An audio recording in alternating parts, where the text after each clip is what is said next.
Okay, so once again, unit number 5, and today we are going to finish this chapter by covering these two topics. First is software design strategies. इसमें हम दो strategies जो आपके syllabus में वो हम cover करेंगे, structure design and function oriented design.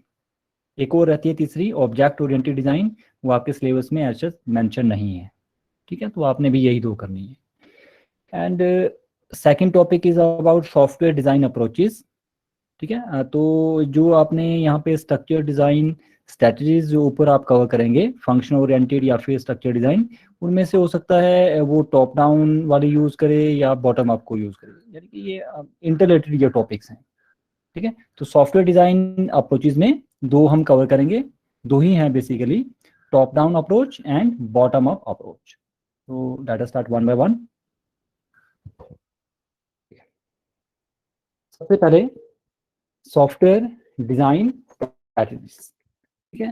देखिए बहुत सारी multiple variants of software design are there, okay. तो तीन जो पॉपुलर हैं, structure design, function oriented design and object oriented design.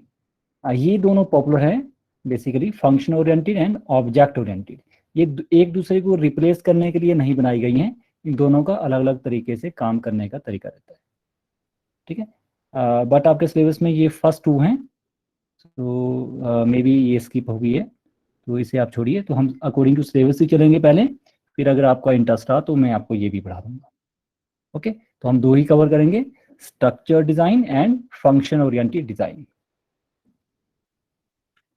Okay, structure design में देखिए पहले, देखिए एक अप्रोच रहती है सॉफ्टवेयर इंजीनियरिंग में, and it is called divide and conquer technique और स्ट्रेटजी। इसके ऊपर स्ट्रक्चर डिजाइन जो है बेस्ड होता है, ठीक है। Structure design is mostly based on divide and conquer, divide and conquer strategy, where इसमें होता क्या है डिवाइड एंड कॉन्कर में, इसमें एक बड़ी प्रॉब्लम को हम छोटी छोटी प्रॉब्लम में डिवाइड करेंगे, फिर उन छोटी छोटी जो आपने प्रॉब्लम्स जो डिवाइड की हुई है उनमें से किसी एक को लेके उसको फर्दर हम और भी छोटी प्रॉब्लम में सब सब प्रॉब्लम में डिवाइड करेंगे। वही जो हमने मॉड्यूलर प्रोग्रामिंग में देखा था, या मॉड्यूलराइजेशन के बारे में जो इससे पहले मैंने आपको बताया था। एक बड़ा मॉड्यूल है, एक बड़ी प्रॉब्लम है, उसको छोटी छोटी प्रॉब्लम में डिवाइड करते जाएंगे, हायरार्की में हम डिवाइड करते जाएंगे, जब तक हम एक ऐसे मॉड्यूल तक या ऐसे फंक्शन या फिर ऐसी सब प्रॉब्लम के पास ना पहुंच जाएं जिससे हम इजीली सॉल्व कर सकते हैं, ओके। वही है, it is called divide and conquer. जो मेन प्रॉब्लम है उसको डिवाइड करो, ठीक है, और बहुत सारी सब प्रॉब्लम में डिवाइड करो, और फिर एक सब प्रॉब्लम को लीजिए, उसको फर्दर आप और भी सब प्रॉब्लम में डिवाइड करना चाहते हो तो कर सकते हो, ठीक है। इस तरह से हम एक ऐसे बॉटम पे हम ऐसे छोटे पीस ऑफ प्रॉब्लम के पास हम पहुंच जाएंगे जिसका हमारे पास या तो ऑलरेडी उसका सॉल्यूशन पड़ा हुआ है या फिर हम उसे इजीली बना सकते हैं। So this is the structure design approach, okay. So structure design क्या यूज कर रही हैं, डिवाइड एंड कॉन्कर टेक्निक को यूज कर रही हैं, ठीक है, जिसमें कि a main problem is broken down into several small problems and each small problem is individually solved until the whole problem is solved, ठीक है। The small pieces of problem are solved by means of solution module। कहने का क्या मतलब है, ये जो भी लास्ट में मैंने लाइन आपको बताई, होता है कि जब अब आप धीरे धीरे करते डिवाइड करते करते एक ऐसी स्टेज पे पहुंच जाते हो कि उससे फर्दर डिवाइड करना आपको ठीक नहीं लग पा रहा है, ठीक है, तो और जिस हिस्से तक आपने डिवाइड किया हुआ है उसका सॉल्यूशन या तो आपके पास ऑलरेडी पड़ा हुआ है या फिर आप उसे इजीली डिजाइन कर सकते हैं, that is called solution module, जिसका आपका सॉल्यूशन जो है निकाल सकते हैं, okay. These modules are arranged in hierarchy, hierarchy में लेयर वाइज, सबसे ऊपर, फिर उसके बीच में, उसके नीचे, फिर उसके नीचे, फिर उसके नीचे, हायरार्की, ठीक है। और जितने भी ये हायरार्की में रहेंगे components, they can communicate with each other, वो कम्युनिकेट कर सकते हैं आपस में, ठीक है। This design uses top down decomposition, जैसे नाम से पता लग रहा है, ऊपर से चलेंगे हम डिवाइड करते हुए, नीचे को चलेंगे top to down, decomposition mean break करना, ठीक है। कैसे, ये देखिए यहाँ पे ध्यान दीजिए 1 मिनट के लिए। डिवाइड एंड कॉन्कर टेक्निक को आपको समझना होगा। इसमें क्या होता है, मान लीजिए आपने कोई बड़ी प्रॉब्लम है, उसको सॉल्व करना है, ठीक है। सॉफ्टवेयर इंजीनियरिंग में आपके पास कोई बड़ा प्रोग्राम है जिसका आपने प्रोग्राम बनाना है, that is called main problem. हम क्या करेंगे, इस मेन प्रॉब्लम को हम और छोटी सब प्रॉब्लम में डिवाइड करेंगे।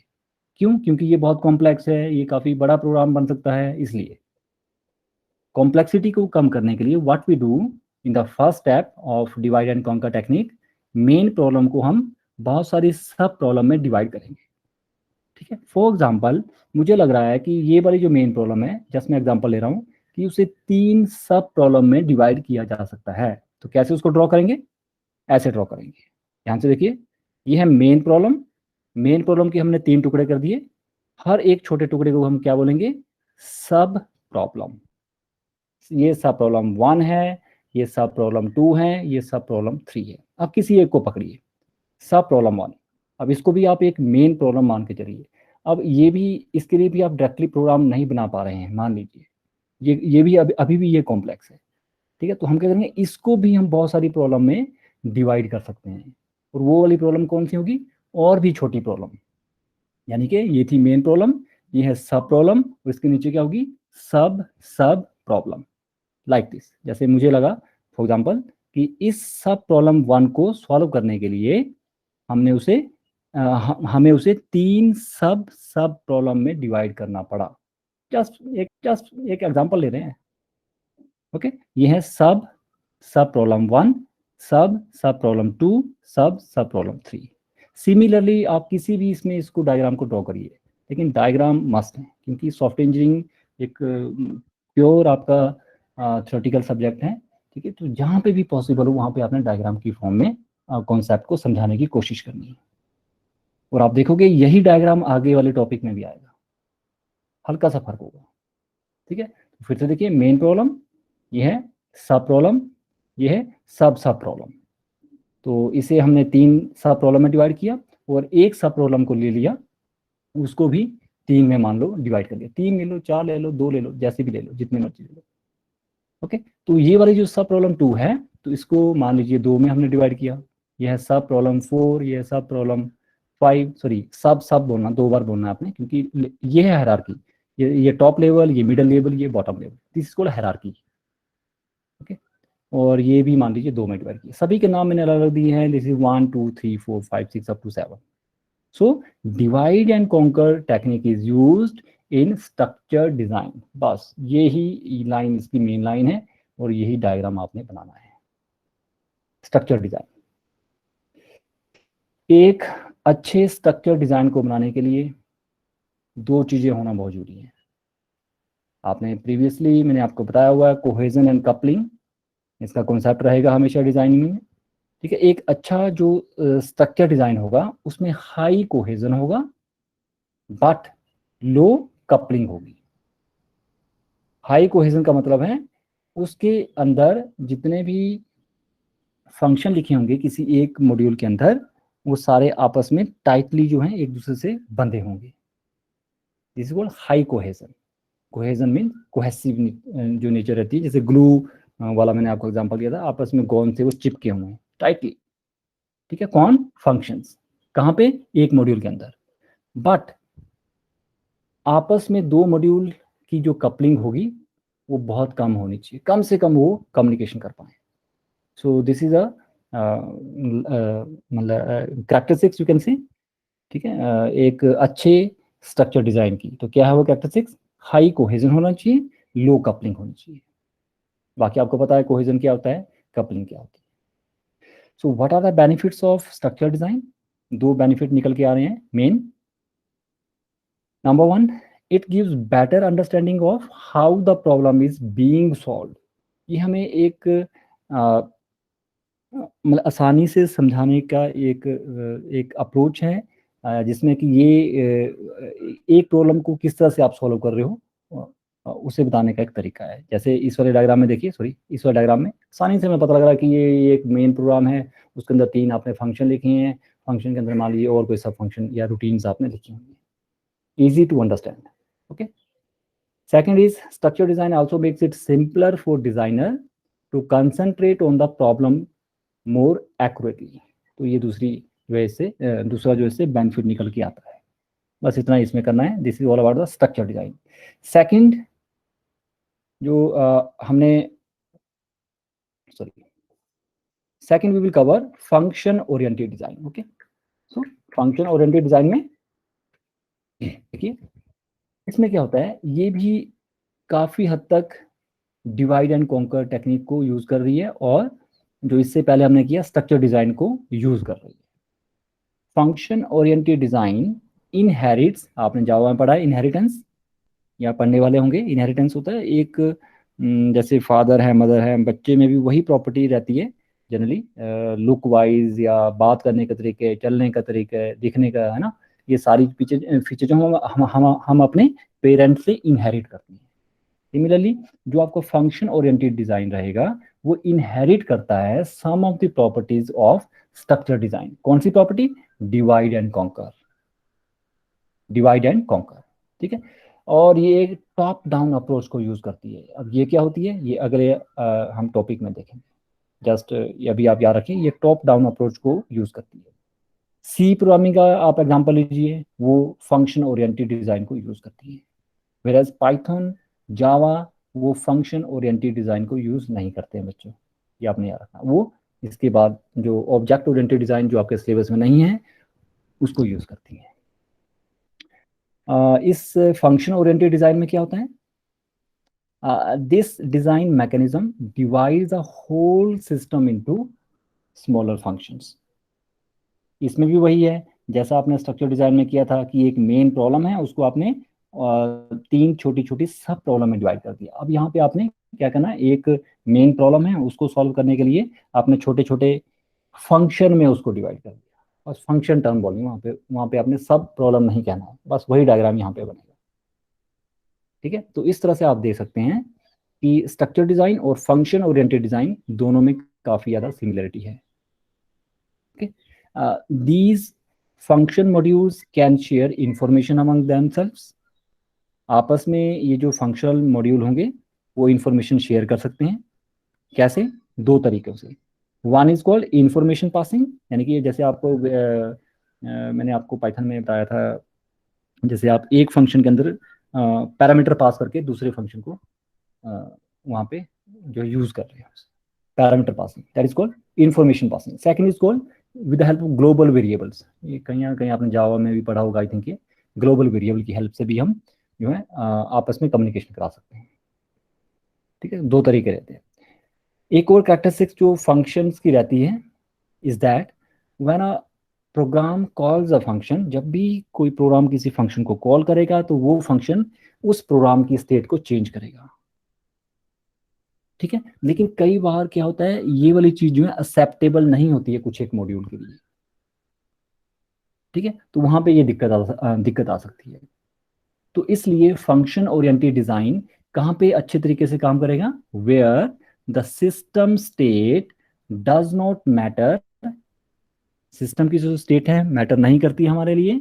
एंड प्रोग्राम या फिर function work on the input the output निकाले. बस उसके ऊपर अगर काम करना है तो फंक्शन ओरिएंटेड डिजाइन हमारा स्मूथली वहां पे फिट हो सकता है, ठीक है. लेकिन स्टेट के ऊपर जो है वो क्या कहते हैं उसे, डिपेंडेंट नहीं होना चाहिए. एक ऐसी प्रॉब्लम जहाँ पे प्रोग्राम की जो स्टेट है उसके ऊपर अगर डिपेंडेंट नहीं है तो वहाँ पे हम इसे नहीं है तब हम यूज कर सकते हैं, अगर डिपेंडेंट है तब हम यूज नहीं कर पाएंगे अच्छे तरीके से. Okay. So this is all about function oriented design and structure oriented design.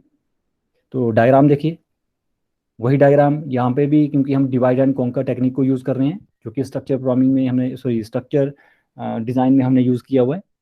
वहाँ पे हमने मेन प्रॉब्लम लिखा था, यहाँ पे हम लिखेंगे मेन फंक्शन. बस प्रॉब्लम की जगह आपने फंक्शन लिखना. डायग्राम वही बन रहा है. देखिए मैंने 3 फंक्शन में इसको डिवाइड कर लिया, सब फंक्शन 1, सब फंक्शन 2, सब फंक्शन 3, ठीक है. इसको फर्दर 3 में और मैंने डिवाइड कर दिया, this is called sub function 1, sub function 2 and sub function 3। Similarly here and here. ठीक है, नीचे का लिखा divide and conquer is used, technique is used in function oriented design. Same diagram, बस वहां पे हमने स्ट्रक्चर डिजाइन में क्या लिखा था, फंक्शन की जगह प्रॉब्लम, और यहाँ पे क्या आएगा, फंक्शन, बस सेम। क्यों? क्योंकि दोनों ही डिवाइड एंड कॉन्कर टेक्निक को यूज कर रहे हैं, दोनों ही टॉप टू बॉटम हम यहाँ पे मूव कर रहे हैं। दोनों में हम देखिए टॉप से हम बॉटम की ओर मूव करेंगे। एक मेन प्रॉब्लम है, उसको 3 में डिवाइड किया, उन तीनों में से किसी एक को पकड़ा, फिर उसको फर्दर आपने डिवाइड किया। हो सकता है ये भी थोड़ी कॉम्प्लेक्स है, फोर्थ वन, इसको भी आप फर्दर डिवाइड कर सकते हैं। यानी कि कहने का क्या मतलब, ऊपर से नीचे जा रहे हैं हम, इसलिए टॉप डाउन अप्रोच ये यूज कर रही है। ठीक है, जिसे हम नेक्स्ट इसमें टॉपिक में देखेंगे। ये है वो नेक्स्ट टॉपिक, एक हमने कवर कर लिया। Next topic is about software design approaches. ठीक है, दो अप्रोचेस रहती हैं सॉफ्टवेयर को डिजाइन करने की। One is called top down design और top down approach, and second is called bottom up design. Top down approach आपने कवर कर ली है एक तरह से, जो अभी आपने स्ट्रक्चर डिजाइन में देखा, वो जो आपने फंक्शन डिजाइन में देखा, वो कुछ नहीं है, वो बस टॉप डाउन डिजाइन अप्रोच ही है, जिसमें हम टॉप टू डाउन जो हम ऊपर से नीचे हम मूव कर रहे हैं। वेराज इससे सॉरी इससे उल्टा एक और रहती है बॉटम अप अप्रोच, जो कि ऑब्जेक्ट ओरिएंटेड प्रोग्रामिंग लैंग्वेजेस जैसे जावा या फिर पाइथन या फिर C hash, C plus plus, ये सारी यूज करते हैं। ठीक है, वेराज सी, पास्कल, कोबोल, ये जो स्ट्रक्चर प्रोग्रामिंग लैंग्वेजेस हैं, दे यूज टॉप डाउन अप्रोच। ठीक है, तो फिर से देखिए इसे। तो टॉप डाउन डिजाइन में हम क्या करेंगे, top down design takes the whole software system as one entity and then decomposes it to achieve more than one subsystem or component based on some characteristics। ठीक है, कुछ एक कैरेक्टरिस्टिक्स को base बना के हम क्या करेंगे, एक बड़ी प्रॉब्लम को हम छोटी छोटी प्रॉब्लम में डिकम्पोज करेंगे, प्रॉब्लम को डिवाइड करेंगे, डिकम्पोज। ठीक है, each subsystem or component is then treated as system and decomposed further। और बाद में जो आपने 3 में जैसे आपने फंक्शन में उसको डिवाइड कर लिया था, हर एक सिस्टम बनेगा, is basically treated as one system, और उसको फर्दर हम डिकम्पोज करेंगे अगर आप चाहते हैं तो, अगर आपको लग रहा है तो। सो ये वाला प्रोसेस कंटिन्यूसली चलता रहेगा अनटिल, कब तक हम डिवाइड करेंगे, जब तक lowest level of system is not achieved. एक ऐसा सिस्टम आपके पास ना आ जाए जिसको आप सॉल्व कर सकते हैं खुद ही। ओके, नेक्स्ट देखिए, top down design starts with a generalized model of a system. ठीक, keeps on defining the more specific part of it. When all the components are composed, the whole system comes into existence। इसमें क्या हो रहा है, वही बातें फिर से आएंगी कि एक बड़ी प्रॉब्लम है, उसको हम फर्दर सब प्रॉब्लम में डिवाइड कर रहे हैं या फंक्शन में डिवाइड कर रहे हैं। फिर एक फंक्शन को लीजिए, एक सब फंक्शन को लीजिए, उसको फर्दर आप और ज़्यादा डिकम्पोज कर पा रहे हैं।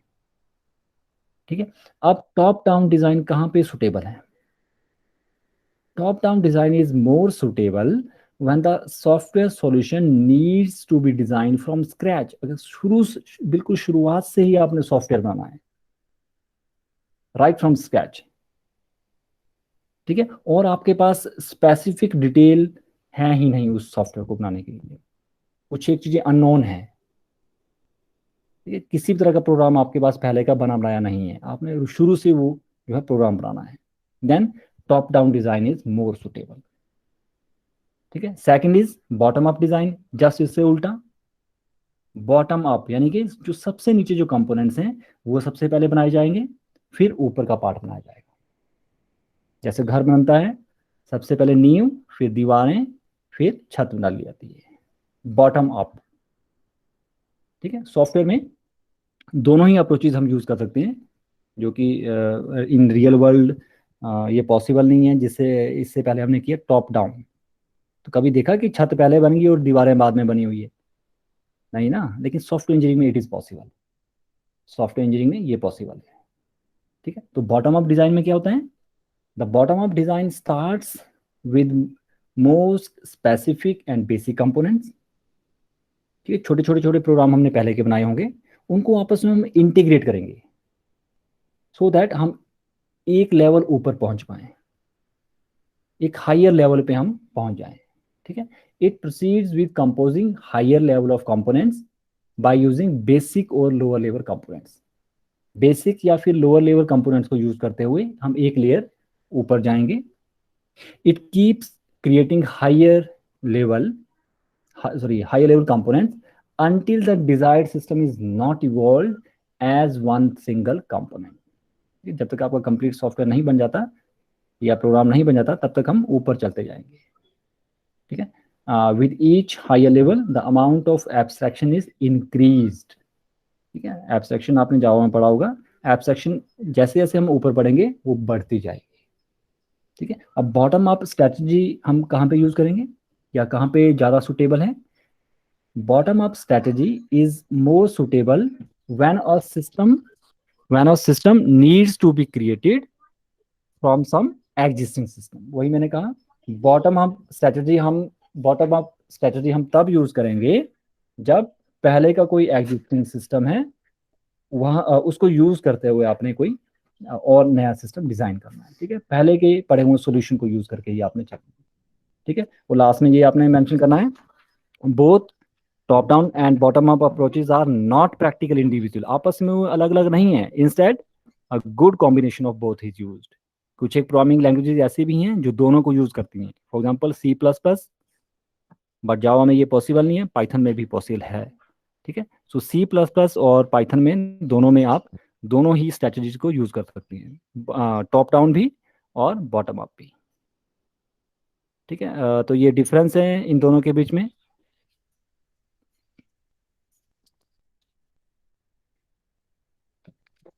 ठीक है, तो सिक्स डिफरेंसेस मैंने यहाँ पे बताए हुए हैं। Top down approach, bottom, sorry यहाँ पे ये यहाँ पे बॉटम अप आएगा, बॉटम अप अप्रोच। ठीक है, तो इसमें टॉप डाउन मॉडल की जब हम बात करते हैं, राइट, तो ये डिकम्पोजिशन अप्रोच पे बेस्ड है, डिवाइड करेगा ये। ठीक है, ऊपर से हम चलेंगे नीचे को डिवाइड करता जाएगा, decomposition. Okay, वेराज bottom up approach की बात करें तो ये कंपोजिशन अप्रोच के ऊपर बेस्ड है। दैट मीन्स दो मॉड्यूल पहले के बड़े हुए हैं, आपने उन दोनों को जोड़ा और नया प्रोग्राम बनाया। ठीक है, कंपोजिशन ये है डिकम्पोजिशन। टॉप टू डाउन होगी डिकम्पोजिशन और बॉटम टॉप होगी कंपोजिशन। ठीक है, और टॉप डाउन में फोकस कहाँ पे रह रहा है? Breaking the breaking the bigger problem into smaller one and then repeat the process with each problem। whereas इसमें क्या है फोकस? आइडेंटिफाई करेंगे हम कौन कौन से कंपोनेंट्स आपके पास अवेलेबल हैं, उनको आपस में इंटीग्रेट करेंगे, इसके ऊपर फोकस रहता है। कौन कौन सी लैंग्वेजेस यूज कर रही हैं टॉप डाउन अप्रोच? सी, फोर्ट्रॉन, कोबॉल, पास्कल, जो कि स्ट्रक्चर्ड प्रोग्रामिंग लैंग्वेजेस हैं। बॉटम अप अप्रोचेस कौन यूज कर रहा है? जावा, C++, C#, पाइथन, ये सारी लैंग्वेजेस। ठीक है, और जब हम टॉप डाउन मॉडल को यूज करते हैं, देर आर चांसेस कि वहाँ पे हाई रिडंडेंसी रहे, डुप्लीकेसी होने की वहाँ पे ज़्यादा चांस है। वेराज बॉटम अप जो मॉडल है वो हमेशा आपको इंश्योर करके चलेगी कि मिनिमम डाटा रिडंडेंसी जो है वो वहाँ पे हो। ठीक है, और साथ में ये कोड को रीयूज कैसे करना है उसके ऊपर ज़्यादा फोकस रहती है। ठीक है, तो दो डिफरेंसेस और हैं, ये भी आपने देख लेने हैं। ऐसा इसमें कोई भी ऐसा डिफिकल्टी नहीं आनी चाहिए। सो this is all about the this chapter and let me stop here.